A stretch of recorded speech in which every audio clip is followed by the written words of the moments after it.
The Assembly will hear an address by His Excellency Narendra Modi, Prime Minister of the Republic of India. May I request protocol to escort His Excellency.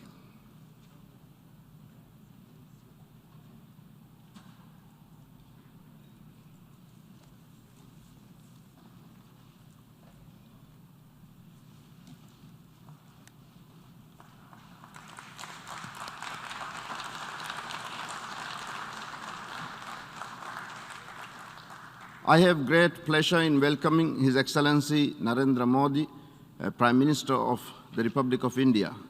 I invite him to address the General Assembly. नमस्कार साथियों, His Excellency Abdulla Shahid जी, आपको अध्यक्ष पद संभालने की हार्दिक बधाई। आपका अध्यक्ष बनना सभी विकासशील देशों और विशेषकर स्मॉल आइलैंड डेवलपिंग स्टेट्स के लिए बहुत गौरव की बात है। अध्यक्ष महोदय,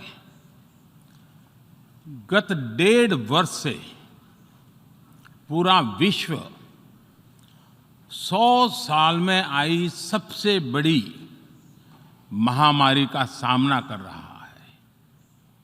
ऐसी भयंकर महामारी में जीवन गंवाने वाले सभी लोगों को मैं श्रद्धांजलि देता हूं और परिवारों के साथ अपनी संवेदनाएं व्यक्त करता हूं। अध्यक्ष महोदय, मैं उस देश का प्रतिनिधित्व कर रहा हूं जिसे मदर ऑफ डेमोक्रेसी का गौरव हासिल है। लोकतंत्र की हमारी हजारों वर्षों की महान परंपरा रही है। इस 15 अगस्त को भारत ने अपनी आजादी के 75वें साल में प्रवेश किया है। हमारी विविधता हमारे सशक्त लोकतंत्र की पहचान है। एक ऐसा देश जिसमें दर्जनों भाषाएं हैं, सैकड़ों बोलियां हैं, अलग अलग रहन सहन खान-पान है। ये वाइब्रेंट डेमोक्रेसी का बेहतरीन उदाहरण है। ये भारत के लोकतंत्र की ताकत है कि एक छोटा बच्चा जो कभी एक रेलवे स्टेशन के टी स्टॉल पर अपने पिता की मदद करता था, वो आज चौथी बार भारत के प्रधानमंत्री के तौर पर UNGA को संबोधित कर रहा है।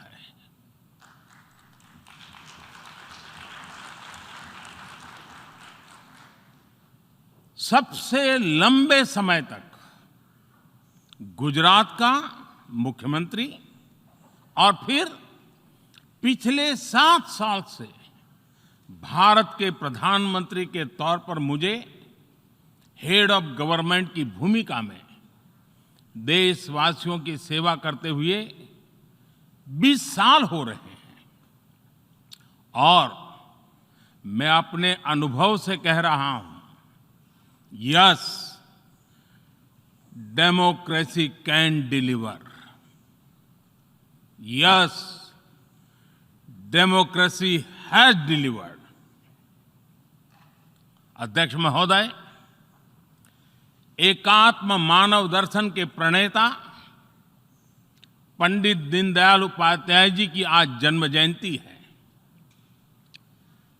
एकात्म मानव दर्शन यानी इंटीग्रल ह्यूमनिज्म, अर्थात स्व से समष्टि तक विकास और विस्तार की सहयात्रा। Expansion of the self, moving from individual to the society, the nation and entire humanity. और ये चिंतन अंत्योदय को समर्पित है। अंत्योदय को आज की परिभाषा में where no one is left behind कहा जाता है। इसी भावना के साथ भारत आज इंटीग्रेटेड, इक्विटेबल डेवलपमेंट की राह पर आगे बढ़ रहा है। विकास सर्वसमावेशी हो, सर्वस्पर्शी हो, सर्वव्यापी हो, सर्वपोषक हो, यही हमारी प्राथमिकता है। बीते 7 वर्षों में भारत में 43 करोड़ से ज्यादा लोगों को बैंकिंग व्यवस्था से जोड़ा गया है, जो अब तक इससे वंचित थे। आज 36 करोड़ से अधिक ऐसे लोगों को भी बीमा सुरक्षा कवच मिला है, जो पहले इस बारे में सोच भी नहीं सकते थे। 50 करोड़ से ज्यादा लोगों को मुफ्त इलाज की सुविधा देकर भारत ने उन्हें क्वालिटी हेल्थ सर्विस से जोड़ा है। भारत ने 3 करोड़ पक्के घर बनाकर बेघर यानी होमलेस परिवारों को होम ओनर्स बनाया है। अध्यक्ष महोदय, प्रदूषित पानी भारत ही नहीं, पूरे विश्व और खासकर गरीब और विकासशील देशों की बहुत बड़ी समस्या है। भारत में इस चुनौती से निपटने के लिए हम 17 करोड़ से अधिक घरों तक पाइप से साफ पानी पहुंचाने का बहुत बड़ा अभियान चला रहे हैं। विश्व की बड़ी-बड़ी संस्थाओं ने ये माना है कि किसी भी देश के विकास के लिए वहां के नागरिकों के पास जमीन और घर के प्रॉपर्टी राइट्स यानी ओनरशिप का रिकॉर्ड होना बहुत जरूरी है। दुनिया के बड़े-बड़े देशों में बड़ी संख्या में ऐसे लोग हैं जिनके पास जमीनों और घरों के प्रॉपर्टी राइट्स नहीं है। आज हम भारत के 6 लाख से अधिक गांवों में ड्रोन से मैपिंग कराकर करोड़ों लोगों को उनके घर और जमीन का डिजिटल रिकॉर्ड देने में जुटे हैं। ये डिजिटल रिकॉर्ड प्रॉपर्टी पर विवाद कम करने के साथ ही access to credit, bank loan तक लोगों की पहुंच बढ़ा रहा है। अध्यक्ष महोदय, आज विश्व का हर 6ठा व्यक्ति भारतीय है। जब भारतीयों की प्रगति होती है तो विश्व के विकास को भी गति मिलती है। When India grows, the world grows. When India reforms, the world transforms. Bharat में हो रहे साइंस और टेक्नोलॉजी आधारित इनोवेशंस विश्व की बहुत मदद कर सकते हैं। हमारे टेक सॉल्यूशंस का स्केल और उनकी कम लागत दोनों अतुलनीय है। हमारे यूनिफाइड पेमेंट इंटरफेस यूपीआई आज भारत में हर महीने 350 करोड़ से ज्यादा ट्रांजैक्शन हो रहे हैं। भारत का वैक्सीन डिलीवरी प्लेटफॉर्म कोविन एक ही दिन में करोड़ों वैक्सीन डोज लगाने के लिए डिजिटल सपोर्ट दे रहा है। अध्यक्ष महोदय, सेवा परमो धर्मः, सेवा परमो धर्मः को जीने वाला भारत सीमित संसाधनों के बावजूद भी वैक्सीनेशन डेवलपमेंट और मैन्युफैक्चरिंग में जी जान से जुटा है। मैं यूएनजीए को ये जानकारी देना चाहता हूं कि भारत ने दुनिया की पहली डीएनए वैक्सीन विकसित कर ली है, जिसे 12 साल की आयु से ज्यादा के सभी लोगों को लगाया जा सकता है। एक और mRNA वैक्सीन अपने डेवलपमेंट के आखिरी चरण में है। भारत के वैज्ञानिक कोरोना की एक नेजल वैक्सीन के निर्माण में भी जुटे हैं। मानवता के प्रति अपने दायित्व को समझते हुए भारत ने एक बार फिर दुनिया के जरूरतमंदों को वैक्सीन देनी शुरू कर दी है।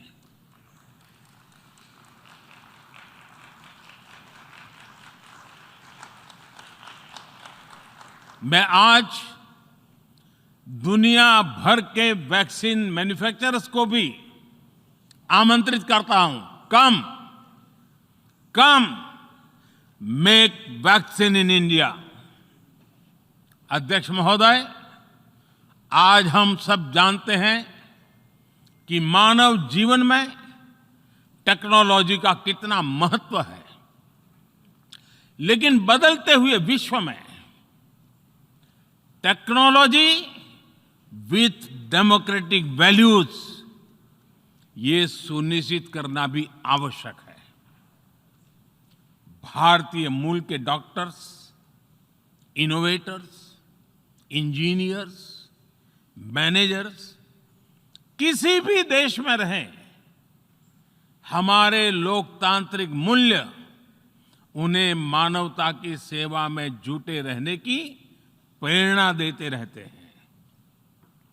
और ये हमने इस कोरोना काल में भी देखा है। अध्यक्ष महोदय, कोरोना महामारी ने विश्व को ये भी सबक दिया है कि वैश्विक अर्थव्यवस्था को अब और अधिक डाइवर्सिफाई किया जाए। इसके लिए ग्लोबल वैल्यू चेन्स का विस्तार आवश्यक है। हमारा आत्मनिर्भर भारत अभियान इसी भावना से प्रेरित है। ग्लोबल इंडस्ट्रियल डाइवर्सिफिकेशन के लिए भारत विश्व का एक लोकतांत्रिक और भरोसेमंद पार्टनर बन रहा है। और इस अभियान में भारत ने इकोनॉमी और इकोलॉजी दोनों में बेहतर संतुलन स्थापित किया है।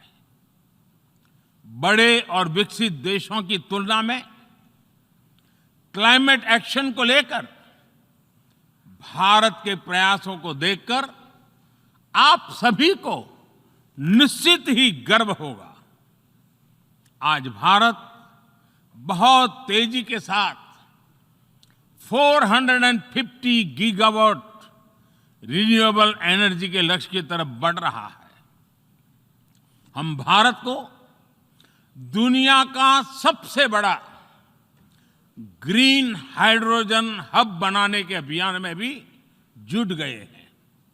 अध्यक्ष महोदय, हमें अपनी आने वाली पीढ़ियों को जवाब देना है कि जब फैसले लेने का समय था, तब जिन पर विश्व को दिशा देने का दायित्व था, वो क्या कर रहे थे।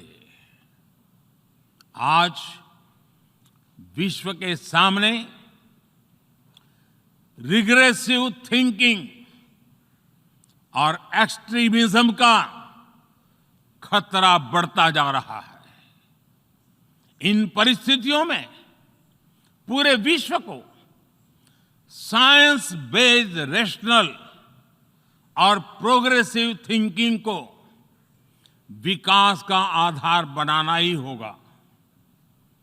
साइंस बेस्ड अप्रोच को मजबूत करने के लिए भारत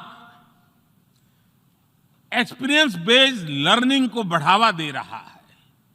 हमारे यहां स्कूलों में हजारों अटल टिंकरिंग लैब्स खोली गई हैं, इंक्यूबेटर्स बने हैं और एक मजबूत स्टार्टअप इकोसिस्टम विकसित हुआ है। अपनी आजादी के 75 वर्ष के उपलक्ष्य में जब हम आजादी का अमृत महोत्सव मना रहे हैं, भारत 75 ऐसे सैटेलाइट्स को अंतरिक्ष में भेजने वाला है जो भारतीय विद्यार्थी स्कूल कॉलेजों में बना रहे हैं। अध्यक्ष जी, दूसरी ओर रिग्रेसिव थिंकिंग के साथ जो देश आतंकवाद का पॉलिटिकल टूल के रूप में इस्तेमाल कर रहे हैं, उन्हें ये समझना होगा कि आतंकवाद उनके लिए भी उतना ही बड़ा खतरा है। ये सुनिश्चित किया जाना बहुत जरूरी है कि अफगानिस्तान की धरती का इस्तेमाल आतंकवाद फैलाने और आतंकी हमलों के लिए न हो। हमें इस बात के लिए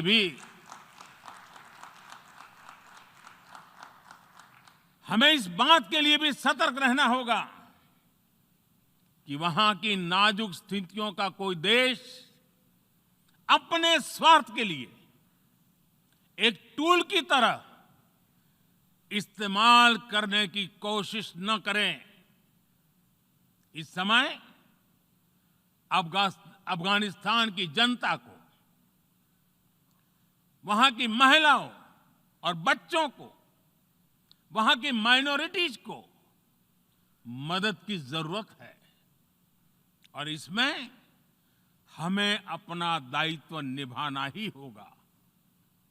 अध्यक्ष महोदय, हमारे समंदर भी हमारी साझी विरासत है, इसलिए हमें ये ध्यान रखना होगा कि ओशन रिसोर्सेज को हम यूज करें, एब्यूज नहीं। हमारे समंदर अंतर्राष्ट्रीय व्यापार की लाइफलाइन भी है। इन्हें हमें एक्सपांशन और एक्सक्लूजन की दौड़ से बचाकर रखना होगा। रूल बेस्ड वर्ल्ड ऑर्डर को सशक्त करने के लिए अंतर्राष्ट्रीय समुदाय को एक सुर में आवाज उठानी ही होगी। सुरक्षा परिषद में भारत की प्रेसिडेंसी के दौरान बनी विस्तृत सहमति विश्व को मैरीटाइम सिक्योरिटी के विषय में आगे बढ़ने का मार्ग दिखाती है।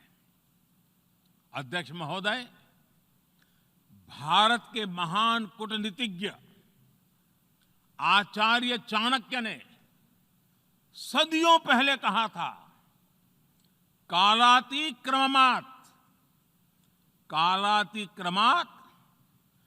काल एव फलम पिबति।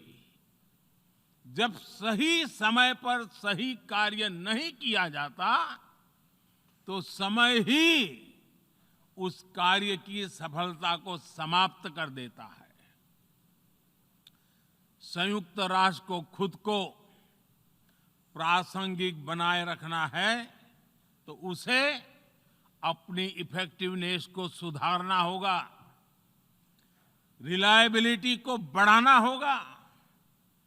यूएन पर आज कई तरह के सवाल खड़े हो रहे हैं।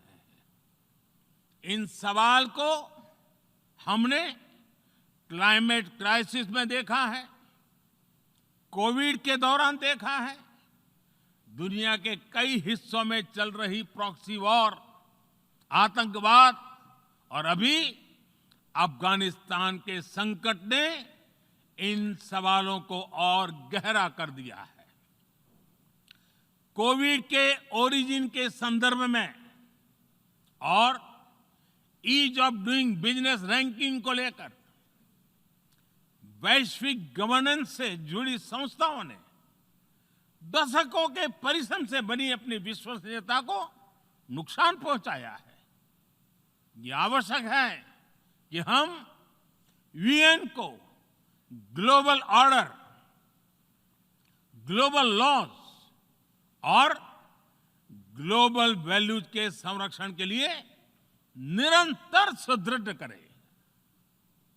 मैं नोबेल पुरस्कार विजेता गुरुदेव रविंद्रनाथ टैगोर जी के शब्दों के साथ अपनी बात समाप्त कर रहा हूं।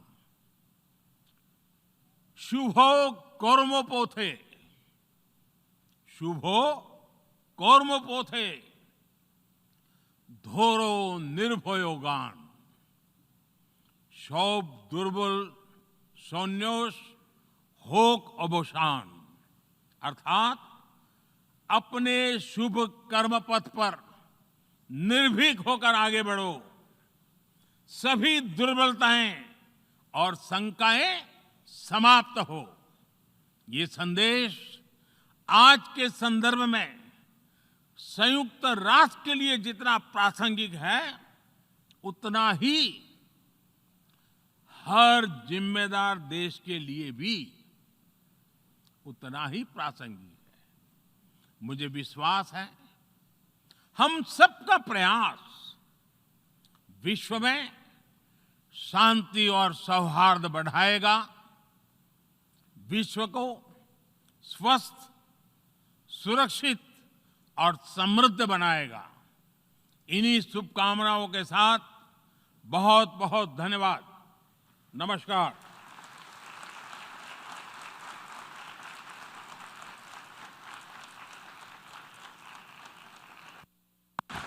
On behalf of the General Assembly, I wish to thank the Prime Minister of the Republic of India for the statement just made, and I request protocol to escort His Excellency.